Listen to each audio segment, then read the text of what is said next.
Like all Quentin Tarantino movies, the two Kill Bill films did not disappoint. This martial arts action thriller told the story of the Black Mamba's revenge against the Deadly Viper assassination squad, and of course, Bill. So let's get right into it. Here are 50 facts you didn't know about Kill Bill. The bride really knows how to time her battles. In Volume 1, O-Ren threatens the Black Mamba in Japanese with, "I hope you saved your energy. If you haven't, you may not last 5 minutes." The bride takes exactly 4 minutes and 59 seconds from the music cue to slice O-Ren's scalp right off.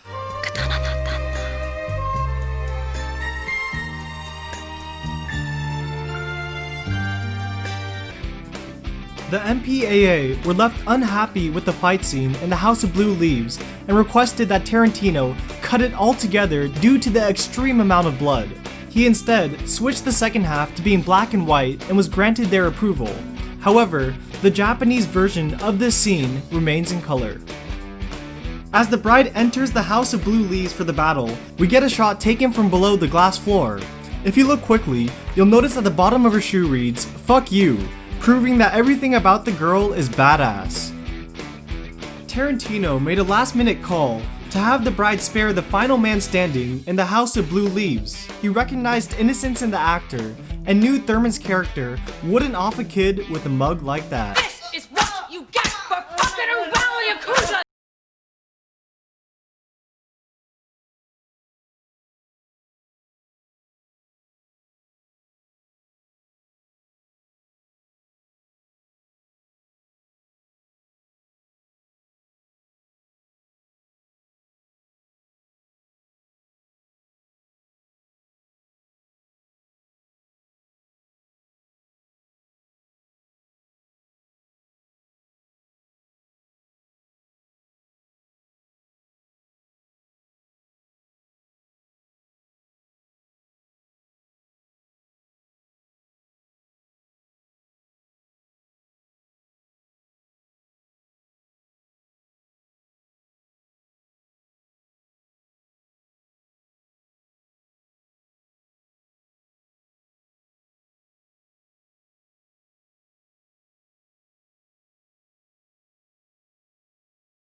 Bit of shameless self-promotion, and has loaned it out on several occasions for video shoots. It makes an appearance in both Missy Elliott's video for I'm Really Hot and Lady Gaga's video for Telephone. Uma Thurman revealed that the real reason the Pussy Wagon is MIA in Volume 2 is because Tarantino had driven it home and left it there. Tarantino was completely against using digital effects for the movies. Instead, the cast and crew went old school, using less technical methods like Chinese condoms filled with fake blood. In the first film, we see the deaths of 41 people. In the second, only 3, Bud, Bill, and Pai Mei, and excluding the animation sequence, every person killed is done so by a female character. Volume 1's animated assassination sequence was inspired by a Bollywood film. Tarantino has been pretty open about the influence he draws from other filmmakers and told Indian director Anurag Kashyap that Volume 1's animation sequence was largely inspired by the animated murder scene from the 2001 film Alavandan.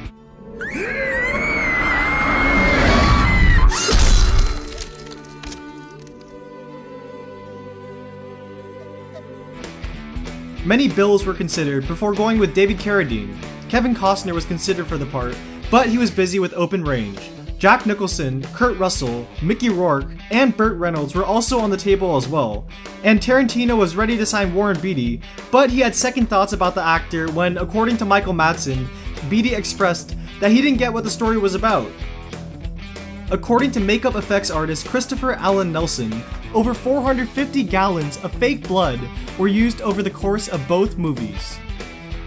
It took a total of 6 hours of rehearsal and 17 takes to get right the lengthy Steadicam shot of the bride walking through the House of Blue Leaves.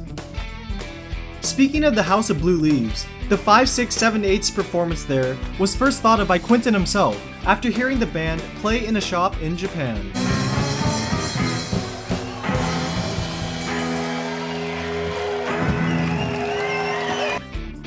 Over $60,000 of the movie's budget was spent on purchasing swords and accessories for them. Tarantino found a way to give a nod to his home state of Tennessee in Volume 2. The can that Bud uses as his spittoon is labeled Oak Ridge Coffee. Oak Ridge is actually a town just outside of Knoxville, Tennessee, where Tarantino was born. Even after ramming into Marcellus Wallace, Butch's white Civic keeps on trucking, appearing in Jackie Brown and showing up in the parking lot of the My Oh My strip club in Kill Bill Volume 2. The theme song to the 1971 thriller Twisted Nerve moved Tarantino so much that he snuck it into Volume 1. It's the song Daryl Hannah's character, Elle Driver, whistles when she walks into the hospital to kill the bride.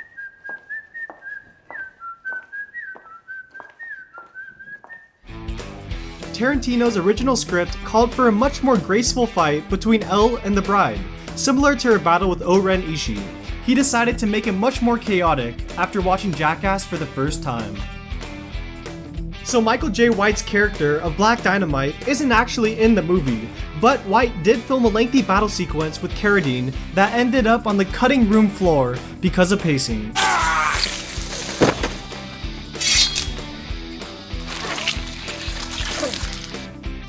Even Bill's car is a symbol of his status as leader of the Deadly Viper assassination squad.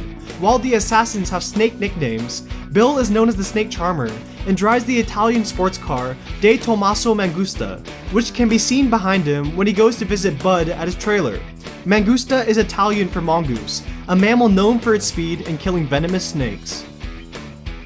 The bride's yellow suit is the same one worn by Bruce Lee in his very last film, Game of Death. Out of the 5 members of the Deadly Viper assassination squad, Elle Driver's California Mountain King Snake is the only one that isn't venomous. Elle Driver's freakout was partially improvised by Daryl Hannah. When the bride plucks out Elle's eye in Bud's trailer, Elle goes absolutely berserk. Tarantino's script only called for screaming, but Hannah decided to crank it up and run into the trailer's walls because she thought it would make Tarantino laugh. It did, and he enjoyed it so much that he kept the take.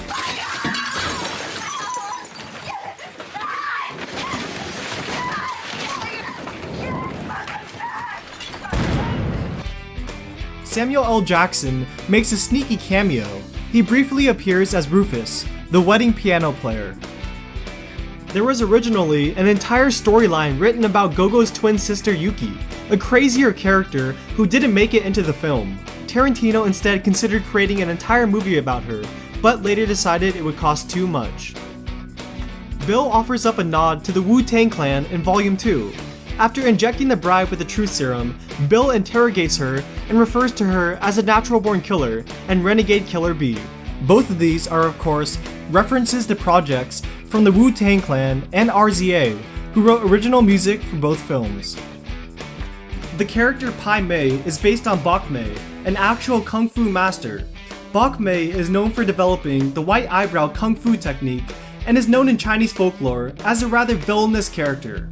Eventually, Bok Mei was murdered, with some believing him to have been poisoned, just as Elle Driver poisoned Pai Mei. Actor Gordon Liu plays Pai Mei in Volume 2, but he also appeared as Johnny Mo, the leader of the Crazy 88 in Kill Bill Volume 1.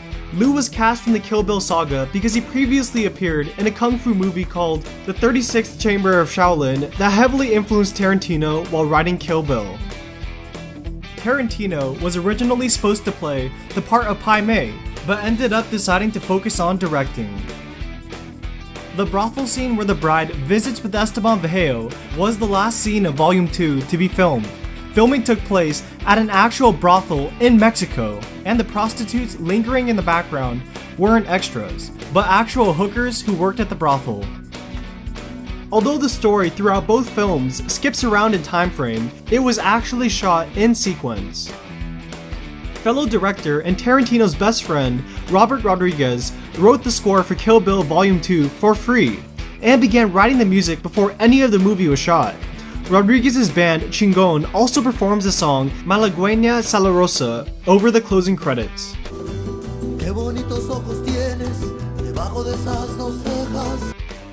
Uma Thurman's on-set trainer was Yuen Wo-ping, the same trainer used for the Matrix films and Crouching Tiger, Hidden Dragon.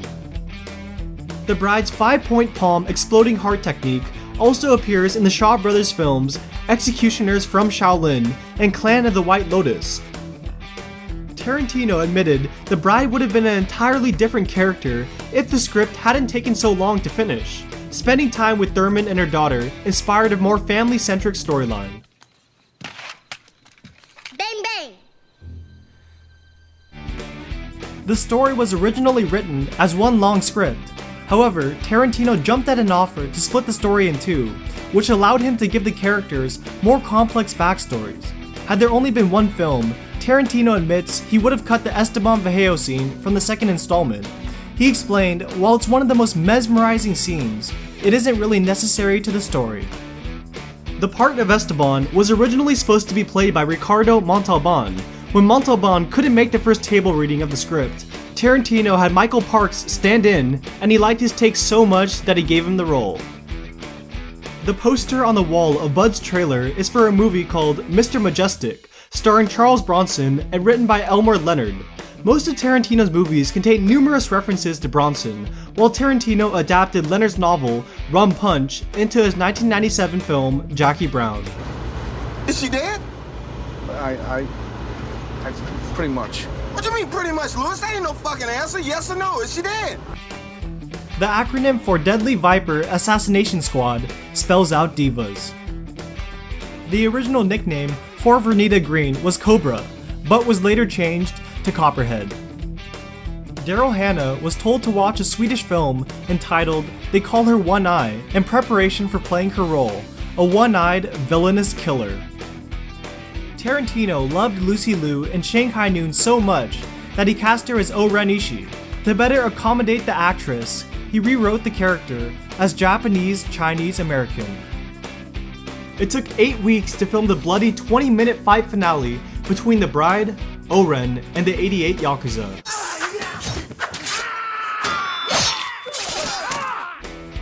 On the bride's plane tickets, you can see the name Beatrix Kiddo, and it is also said by the teacher taking attendance in the classroom. Beatrix Kiddo. Here.